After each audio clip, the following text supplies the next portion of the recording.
नमस्कार साथियों। चीन में बैठे सर्जन ने हैदराबाद में किया ऑपरेशन। क्या 5G और रोबोटिक्स बदल देंगे दुनिया की सर्जरी का भविष्य? आज इसके बारे में बात करते हैं। 18 मई 2026 को चिकित्सा विज्ञान ने एक ऐसी सीमा पार की जो अब तक विज्ञान कथा फिल्मों का हिस्सा लगती थी। चीन के वुहान शहर में बैठे एक डॉक्टर ने भारत के हैदराबाद में मौजूद मरीज की सफल सर्जरी की, बिना ऑपरेशन थिएटर में मौजूद हुए, बिना मरीज को छुए और लगभग 3900 किलोमीटर दूर रहकर। यह सिर्फ एक मेडिकल उपलब्धि नहीं बल्कि स्वास्थ्य सेवाओं के वैश्विक भविष्य की झलक है। दुनिया तेजी से उस दौर में प्रवेश कर रही है जहां विशेषज्ञ डॉक्टर भौगोलिक सीमाओं से मुक्त होकर किसी भी देश, किसी भी शहर और किसी भी अस्पताल में बैठे मरीज का ऑपरेशन कर सकेंगे। हैदराबाद के Asian institute of nephrology and urology में भर्ती एक मरीज की मूत्रवाहिनी यूरोटर को दोबारा मूत्राशय से जोड़ने की जटिल सर्जरी चीन के टोंगजी अस्पताल में बैठे robotic urological surgeon doctor Syed Mohammad Ghaus ने की।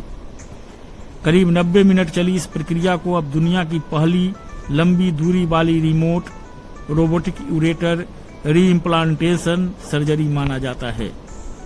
पहली नज़र में यह किसी साइंस फिक्शन तकनीक जैसा लगता है, लेकिन वास्तविकता यह है कि आधुनिक रोबोटिक सर्जरी पहले से ही मानव हाथों के डिजिटल विस्तार पर आधारित है। रोबोटिक सर्जरी में डॉक्टर सीधे मरीज के शरीर के ऊपर खड़े होकर ऑपरेशन नहीं करते। इसके बजाय वे एक विशेष नियंत्रण कक्ष में बैठते हैं जहां उन्हें मरीज के शरीर के अंदर का हाई रिजोल्यूशन त्रिआयामी दृश्य दिखाई देता है। डॉक्टर के हाथों की हर हरकत रोबोटिक भुजाओं तक पहुंचती है जो उसी सटीकता के साथ मरीज के शरीर के भीतर कार्य करती है। इस प्रणाली का मूल सिद्धांत था मानव निर्णय, मशीन की स्थिरता और डिजिटल संचार। डॉक्टर गाउस के अनुसार रोबोटिक सर्जरी तकनीकी रूप से पहले से ही दूरस्थ सर्जरी का रूप है। फर्क सिर्फ इतना है कि अब डॉक्टर और मरीज एक ही इमारत में नहीं बल्कि अलग अलग देशों में मौजूद थे। इस पूरी प्रक्रिया की रीढ़ थी ultra low latency 5G connectivity.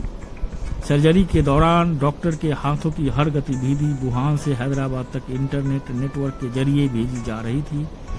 यदि इस डेटा ट्रांसमिशन में मामूली भी देरी होती तो ऑपरेशन जोखिमपूर्ण हो सकता था, लेकिन डॉक्टरों के मुताबिक ऑपरेशन के दौरान नेटवर्क विलंब केवल 63 मिलीसेकंड रहा। तुलना के लिए इंसान की पलक झपकने में 150 से 400 मिलीसेकंड लगते हैं, यानी मशीन की प्रतिक्रिया मानव रिफ्लेक्स से भी तेज थी। यही कारण है कि 5G को केवल तेज इंटरनेट नहीं बल्कि मिशन क्रिटिकल टेक्नोलॉजी भी माना जा रहा है। भविष्य में यही तकनीक स्वचालित वाहन, ड्रोन नियंत्रण, सैन्य संचालन और दूरस्थ चिकित्सा सेवाओं की आधारशिला बन सकती है। ऑपरेशन के दौरान वास्तव में क्या हुआ? सर्जरी से पहले भारत और चीन की मेडिकल टीमों ने मरीज की रिपोर्टों का साझा अध्ययन किया। हैदराबाद के अस्पताल में मरीज को एनेस्थेसिया दिया गया और चीनी कंपनी मेडवॉट द्वारा विकसित रोबोटिक सर्जिकल सिस्टम से जोड़ा गया। इसके बाद छोटे चीरे लगाए गए, कैमरे और रोबोटिक उपकरण शरीर में डाले गए और वुहान में बैठे डॉक्टर ने लाइव 3D विजुअल के आधार पर सर्जरी शुरू की। हालांकि पूरी प्रक्रिया के दौरान स्थानीय भारतीय सर्जिकल टीम ऑपरेशन थिएटर में मौजूद रही ताकि किसी भी आपात स्थिति में तुरंत हस्तक्षेप किया जा सके। डॉक्टर गाउस ने बाद में कहा कि उन्हें ऐसा महसूस हो रहा था मानो वे अपने ही ऑपरेशन थिएटर में बैठे हों। यह घटना सिर्फ तकनीकी प्रदर्शन नहीं, इसका असली महत्व विशेषज्ञ चिकित्सा सेवाओं के लोकतंत्रीकरण में छिपा है। भारत जैसे देशों में विशेषज्ञ डॉक्टरों का बड़ा हिस्सा महानगरों तक सीमित है।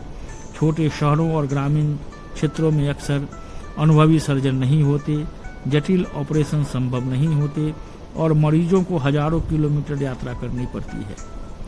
यदि किसी छोटे शहर में अस्पताल में रोबोटिक प्रणाली उपलब्ध हो तो भविष्य में दिल्ली, मुंबई, चेन्नई या यहाँ तक कि विदेश में बैठे विशेषज्ञ डॉक्टर वहाँ मौजूद मरीज की सर्जरी कर सकेंगे।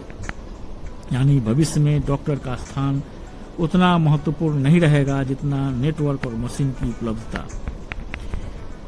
तकनीक जितनी क्रांतिकारी है उतने ही बड़े इसके जोखिम और नैतिक प्रश्न भी है। यदि ऑपरेशन के बीच इंटरनेट बाधित हो जाए तो क्या होगा? इसीलिए अभी हर दूरस्थ सर्जरी में स्थानीय बैकअप टीम अनिवार्य रखी जाती है। जब सर्जरी इंटरनेट पर निर्भर होगी तो अस्पताल साइबर हमलों के संभावित लक्ष्य भी बन सकते हैं। यदि डॉक्टर दूसरे देश में बैठा हो और ऑपरेशन में त्रुटि हो जाए तो कानूनी जिम्मेदारी किसकी होगी? डॉक्टर की, अस्पताल की, तकनीकी प्रदाता कंपनी की? यह वैश्विक चिकित्सा कानूनों के लिए नई चुनौती है। रोबोटिक सर्जरी अत्यंत महंगी है। ऐसे में सवाल यह भी है कि क्या यह तकनीक केवल अमीर अस्पतालों तक सीमित रह जाएगी? यह सर्जरी चीन के टोंगजी अस्पताल और भारत के AINU संस्थान के सहयोग से हुई। यह सिर्फ चिकित्सा सहयोग नहीं बल्कि भविष्य की टेक्नो डिप्लोमेसी का संकेत भी है। चीन पहले ही 5G, रोबोटिक्स और AI और मेडिकल हार्डवेयर में वैश्विक निवेश बढ़ा चुका है। अब यह हेल्थ टेक क्षेत्र में भी अपनी तकनीकी क्षमता प्रदर्शित कर रहा है। भारत के लिए भी यह महत्वपूर्ण है क्योंकि देश तेजी से डिजिटल हेल्थ इंफ्रास्ट्रक्चर और टेलीमेडिसिन मॉडल की ओर बढ़ रहा है। यह घटना एक बड़े बदलाव की शुरुआत हो सकती है। भविष्य में संभव है कि दुनिया के शीर्ष सर्जन एक केंद्रीय नियंत्रण केंद्र से अलग अलग देशों के मरीजों का ऑपरेशन करें।